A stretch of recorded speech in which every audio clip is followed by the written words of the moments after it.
Vamos a comenzar a resolver los ejercicios sobre el uso de clases y objetos en Python, de la materia de Desarrollo de Sistemas Orientados a Objetos de la carrera Técnico Superior en Desarrollo de Software. Pero antes de comenzar con el ejercicio, quiero explicar un concepto clave en Python, la diferencia entre objetos inmutables y mutables. Los objetos inmutables no pueden cambiar su estado interno después de ser creados. Un ejemplo son la cadena de texto y las tuplas. Aunque dentro de una función podemos manipular una cadena de texto o una tupla, cualquier cambio generará una nueva copia del objeto en lugar de modificar el original. Los objetos mutables son aquellos que pueden cambiar su contenido después de haber sido creados. Un ejemplo de esto son las listas y los diccionarios. Dos ejemplos rápidos para entender esto. Si intentamos modificar una cadena de texto, no podremos modificar el mismo objeto directamente, sino que se creará una nueva versión. Si hacemos lo mismo con una lista, sí podremos modificarla directamente. Aquí, mi _lista se modificó directamente, es decir, el mismo objeto fue alterado en memoria. Si ejecutamos el código, vemos en la pantalla lo siguiente. A simple vista parece que en ambos casos hicimos lo mismo. Agregamos valores y luego lo vimos impreso en la pantalla. Entonces, ¿qué los hace diferentes? ¿Por qué afirmamos que mi _lista fue realmente modificada, mientras que mi _texto solo es una copia del original?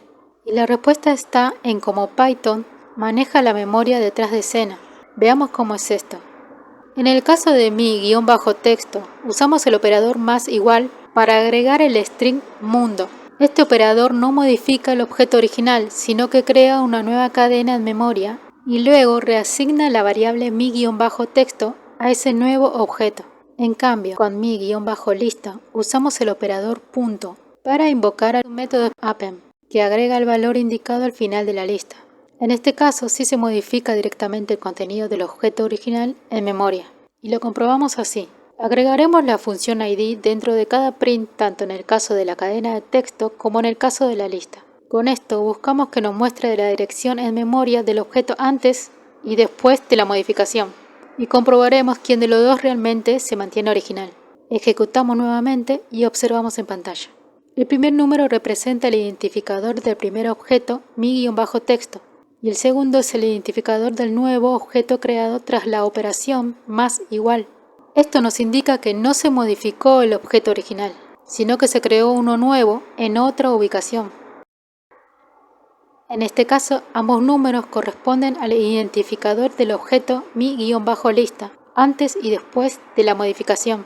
Como el valor no cambió, queda demostrado que la lista fue modificada en su lugar sin crear un nuevo objeto. Conclusión. Las listas son mutables, ya que se pueden modificar directamente en el mismo espacio de memoria. Las cadenas de texto son inmutables, porque cada cambio generará un nuevo objeto en memoria. ¿Y por qué es importante esto? Porque más adelante trabajaremos con una lista mutable dentro de la clase lista de tareas, lo que nos permitirá modificar su contenido dinámicamente sin tener que crear una nueva lista cada vez. Veamos el enunciado del segundo ejercicio de la serie de Poe en Python. Comencemos. Usando la palabra clave class, definimos una clase llamada lista de tareas. El nombre de la clase la escribiremos así, en singular, sin espacios y con mayúscula al inicio de cada palabra. Como toda clase, funcionará como una plantilla para instanciar o crear objetos que contengan su propio conjunto de tareas. Aquí la indentación no es decorativa, es obligatoria. Si te olvidas de indentar o si usas indentación inconsistente, Python lanzará un error. Bueno, ya tenemos la definición de la clase lista de tareas.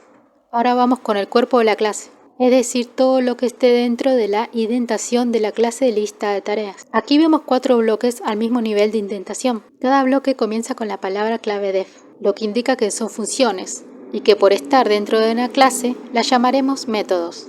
Nos detenemos ahora en este método especial llamado init.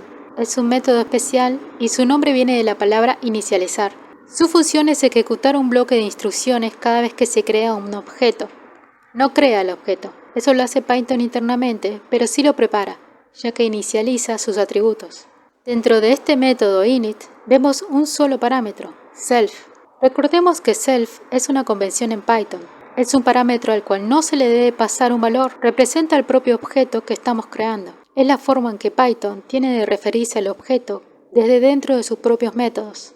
Por ejemplo, en esta línea, estos dos guiones bajos indican que el atributo es privado, como nos pedía el enunciado. Esto activa un mecanismo en Python llamado NameBangling que modifica internamente el nombre del atributo para evitar que se acceda accidentalmente desde afuera de la clase. Y es lo mismo para atributos y métodos. Ambos pueden marcarse como privados con los dos guiones bajos delante. Entonces en esta línea estamos diciendo que al atributo privado, lista, tareas, de este objeto, asignale el valor de una lista vacía.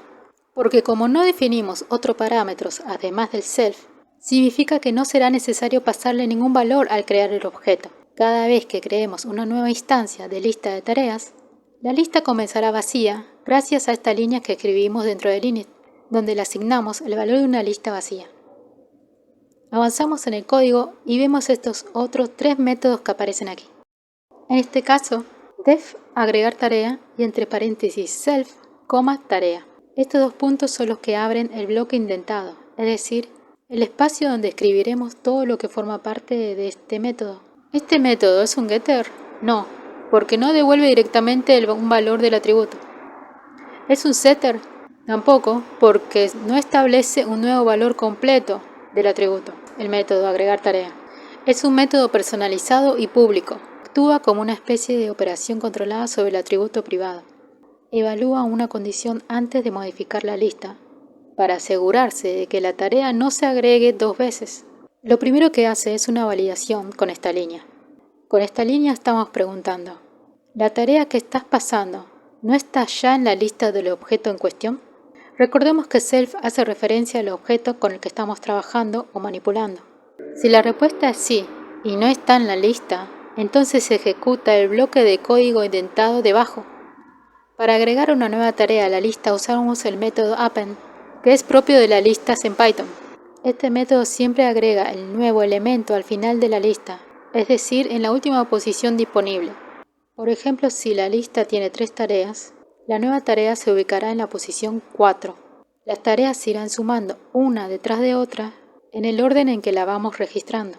Y luego, mediante la palabra clave return, se devuelve un mensaje para confirmar que la tarea fue agregada correctamente. Ahora, si la tarea ya está en la lista, el bloque else se activa y mediante return se devuelve este otro mensaje.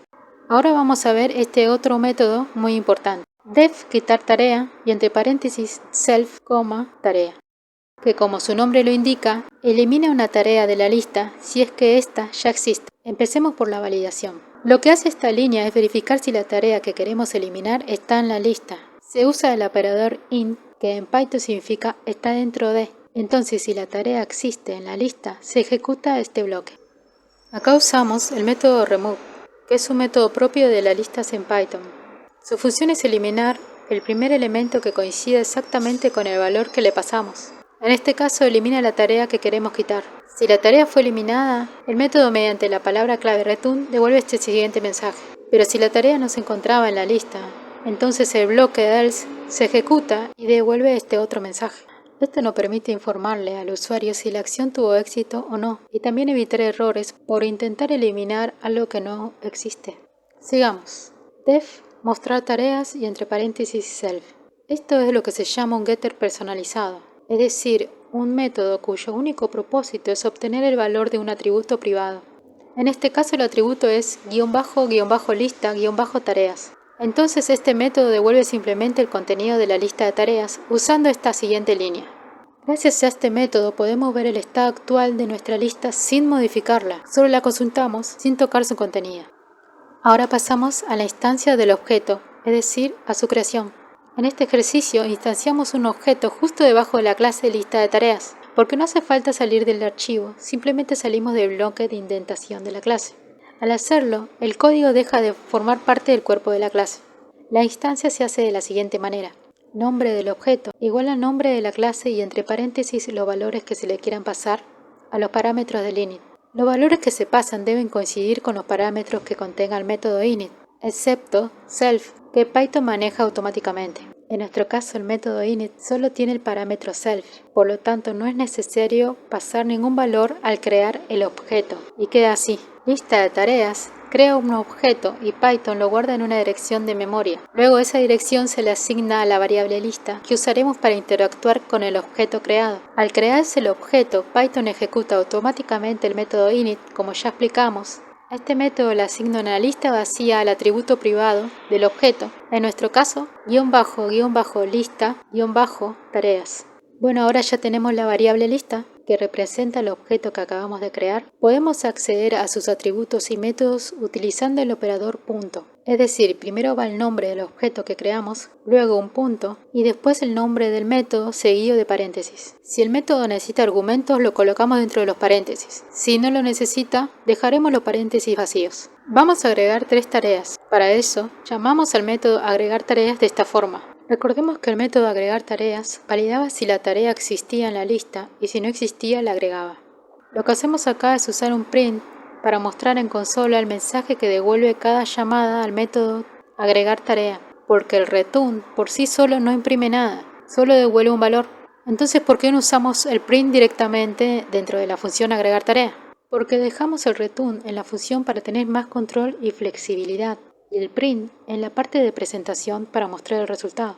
En cada llamada enviamos un string como argumento, que será la tarea a agregar. Print paréntesis lista punto agregar tarea paréntesis y entre comillas una tarea, comprar leche, y así con otras 2 tareas para agregar a la lista, estudiar Python e ir al gimnasio.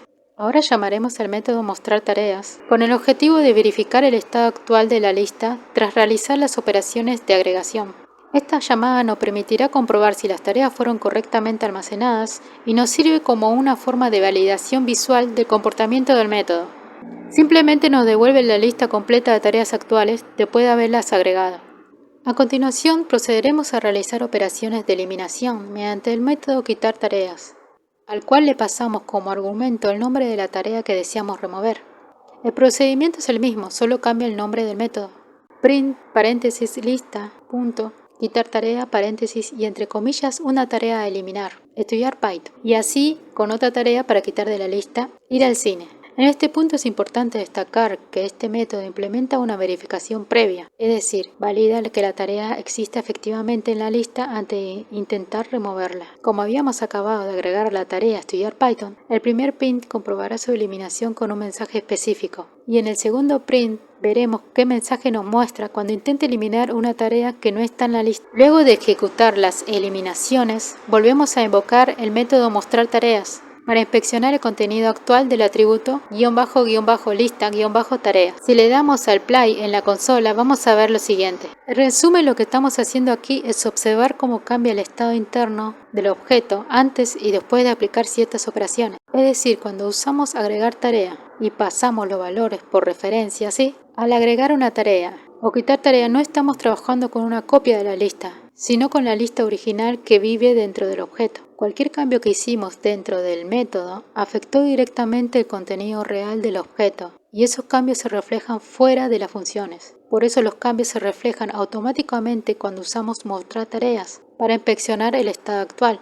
Y acá entra en juego un detalle muy importante. Si observamos los valores devueltos por la función id y entre paréntesis lista, antes y después de realizar las operaciones de agregar y quitar tarea, vemos que el número es siempre el mismo. Eso significa que estamos trabajando con el mismo objeto en memoria durante toda la ejecución. Es decir, el identificador de la lista no cambia, lo que confirma que la lista se modifica directamente sin necesidad de crear una copia, una característica clave de los objetos mutables. En todos los casos, el ID devuelve el mismo número. Esto es evidencia clara de que se trata del mismo objeto en memoria, que va cambiando su contenido a medida que invocamos sus métodos. Con esto verificamos que el ejercicio está bien resuelto y que la lógica de nuestra clase lista tareas funciona correctamente, operando un objeto mutable que conserva su identidad a lo largo del tiempo. Muchas gracias y que tengan un lindo día.